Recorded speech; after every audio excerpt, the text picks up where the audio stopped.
Are you familiar with how the Exodia is played in Yu-Gi-Oh?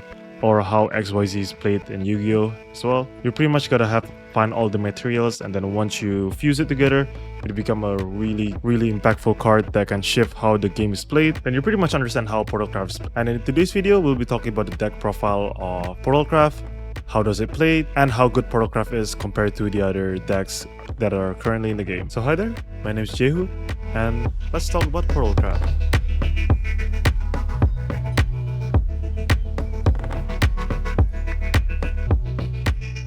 So first, what we want to do is pretty much take a look at the cards. We go to decks, and we pretty much take a look at the artifact Portalcraft that I have right now. So if we go through the deck list over here, this is what I'm currently running on the Portalcraft.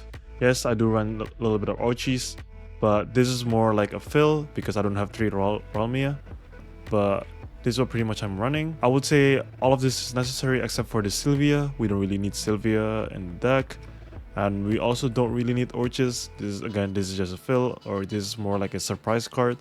But if you want to play this optimally, then this is pretty much all the cards that you're running. The only legendary here that you need is pretty much Ralmia.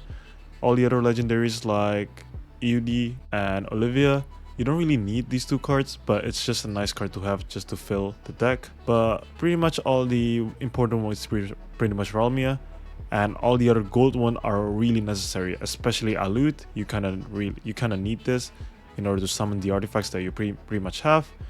And you also need all the other like bronze, silver, and gold card that pretty much comes with this deck. So I would say in terms of like free to play and all that, I would say this is kind of free to play friendly, because when you first logged in and take the deck, a lot of the cards are gonna come with it. A lot of the gold cards are pretty much the one that I gotta grind for, but other than that, you pretty much are given a workable deck and a really strong deck in the beginning for Portalcraft. It's just the way you play is it's a little complicated, but once you get past through that, it's a really strong deck, especially free to play wise. But yeah, the amount of Ralmia that you need, you pretty much need at least 2 if you want to make it work.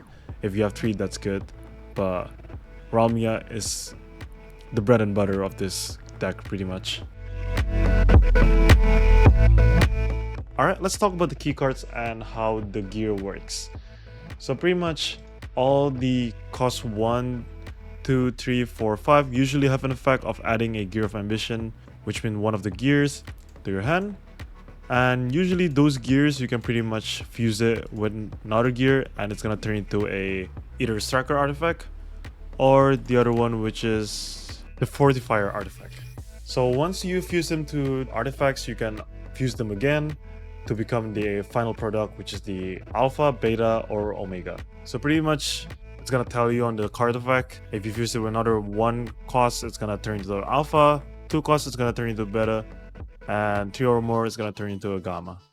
So the moment you have all those 3 parts, you can fuse them again from Alpha, and it's gonna turn into a Masterwork Artifact Omega. So this is the final card that you want to go for. The moment you have 10 points to play, you pretty much want to play this card. So pretty much don't fuse it up until you are ready to use the card, because fusing it doesn't cost anything, so it doesn't really matter if you fuse it later in the game. So yeah, I would say out of the 3 artifacts, the order is you pretty much want to go Beta first. After Beta, then you go either Gamma or Alpha. Reason being is there are some cards that allows you to summon the artifacts, just a copy of it.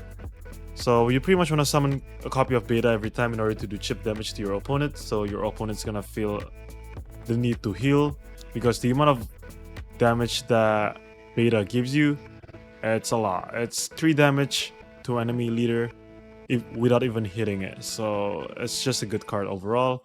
And you're pretty much, for the early game, what you want to do is you pretty much just want to keep summoning. You want to have as much gear cards in your hand as you can, because the moment you get to the mid game or late game, it's kind of hard to use those cards to actually gather the resources for it. So just make sure in the early game, you just want to gather as many cards as you can. So in the mid game is where the awkward stands for. That's why we need Alut, because in the mid game you pretty much only have 2 cards to play. It's either the Alut or Ancient Cannon. Maybe you can play Bullet from Beyond, but this is more like a spell. So it's kind of awkward to just play some of the cards in the mid game because it kind of doesn't really do anything, but at the same time, it's you pretty much just want to survive up until the late game, where you can actually summon Ralmia, or you can actually summon the Artifact Omega himself. So one of the tips that I got is pretty much you don't want to have 2 ancient cannons in the battlefield. Just this reason why I only have 2 cards in the deck, because if you have 2, usually you're gonna have a hard time of summoning Ralmia's full potential, because Ralmia is gonna summon another 3 copy, which means that she's gonna take 4 space in the battlefield.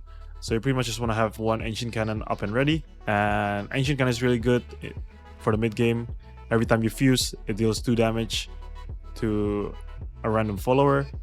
So yeah, it's just a really good card to have in the battlefield if you're in the mid game. But yeah, so the goal is pretty much in the early game, get all your gears, and the late game, abuse all the gears and try to take your opponent down with all the gears that you have. So avoid summoning the gear by itself.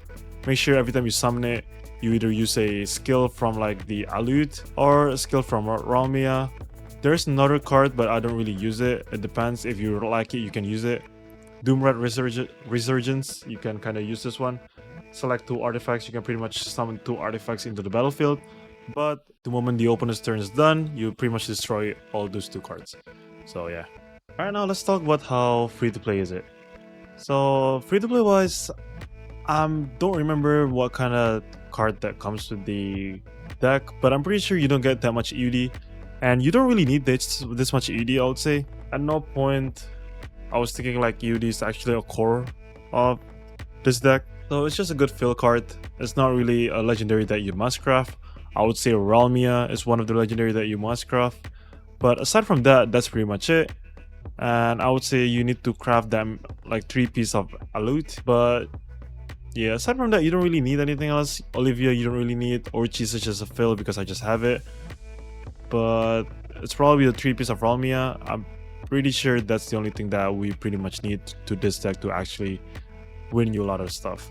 Meta wise, I would say this deck is pretty meta, because win rate wise, I do have a lot of wins. It's more towards like the 60 to 70%. So I don't know, depending on the state of other clans in this game. I don't know how balanced other clans is, but I'm pretty sure Runecraft is actually quite good. But I have won against a lot of Runecraft as well. So it's just a good deck overall, because the amount of flexibility that you can actually have depending on how the state of the game goes. So I would say this deck is at least an A tier. There are some websites that says this deck is actually a B tier, but I kind of disagree with it. Like, even with barely any legendaries, I was winning a lot with this deck. So as long as you know what you're doing, as long as you know which card to fuse and when are you gonna like abuse the fuse and all that, it's a really good card overall. It's a really good deck overall to have. So yeah, I would say A tier minimum. So yeah, that's it for my Portalcraft artifact review. And if you guys are interested, right after this, I'll be leaving a replay on how the deck plays against another deck and what you need to do in the early, late, mid game and all that. So yeah, if you guys enjoy this kind of content, I would appreciate any kind of likes, any kind of subscribe. This is my first Shadowverse content, so if you guys like it, leave a comment down below. It really motivates me to, if you guys are really liking this kind of content. But yeah, aside from that, if you have any more questions, leave it on the comment section down below too. And if you haven't already joined Discord, follow Twitch. I do stream sometimes. Just follow it, and I'll be posting on Discord on what my live schedule is. But yeah, aside from that, I'll see you guys on the next one. Peace.